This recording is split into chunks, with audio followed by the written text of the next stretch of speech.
பப்பாளியை வச்சு என்ன செய்ய போறீங்க? பப்பாளி பொரியல். பப்பாளி பொரியலுக்கு என்னெல்லாம் பொருட்கள் தேவை உங்களுக்கு? வறுத்து பொடி பண்ணது வேர்க்கடலை, எண்ணெய், கடுகு, வரமிளகா, கொத்தமல்லி, சால்ட்டு.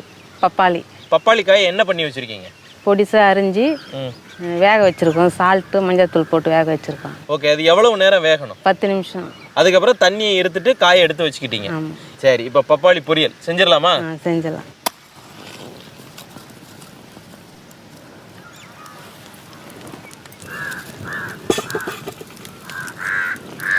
சட்டி காஞ்சிருச்சு இல்லையா? எண்ணெய் ஊற்றணும். இப்போ எண்ணெய் தாளிப்புக்கு இல்லையா? இப்போ எண்ணெய் சூடான பிறகு கடுகு உளுத்தம் பருப்பு இல்லையாம்மா? கடுகு போட்டுருங்க. இப்போ கடுகு போட்டுருங்க. உளுத்தம் பருப்பு. இப்போ வத்தல் போடணும் இல்லையா? மிளகா வத்தல் எத்தனை போடுவீங்க? 4 வத்தல். இது காரத்துக்கு ஏற்ற மாதிரி நம்ம போட்டுக்கிறோம். ஆமாம்.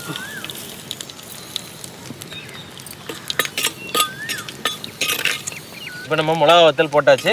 அடுத்தது பப்பாளி வேக வச்சு எடுத்து வச்சிருக்கக்கூடிய பப்பாளி இல்லையா?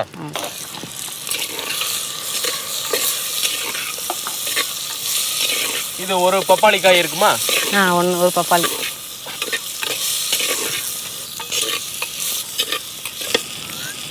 இப்போ நம்ம பப்பாளியும் போட்டு லேசாக வதக்கிட்டோம்.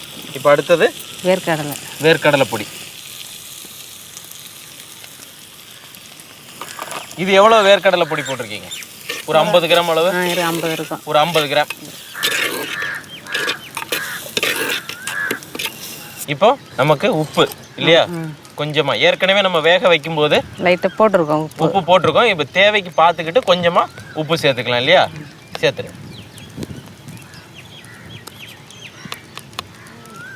ஓகே.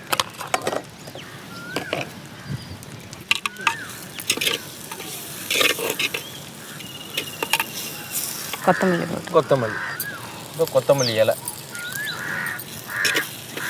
அவ்வளோதான்.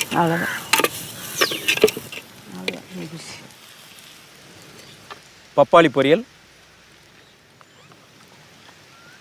அந்த பப்பாளியினுடைய சின்ன திதிப்பு, அதோட அந்த வத்தலினுடைய காரம், அந்த வேர்க்கடலை பொடி அதுவும் சேர்ந்து மொத்தத்தில் இந்த பப்பாளி பொரியல் பக்காவாக இருக்குது.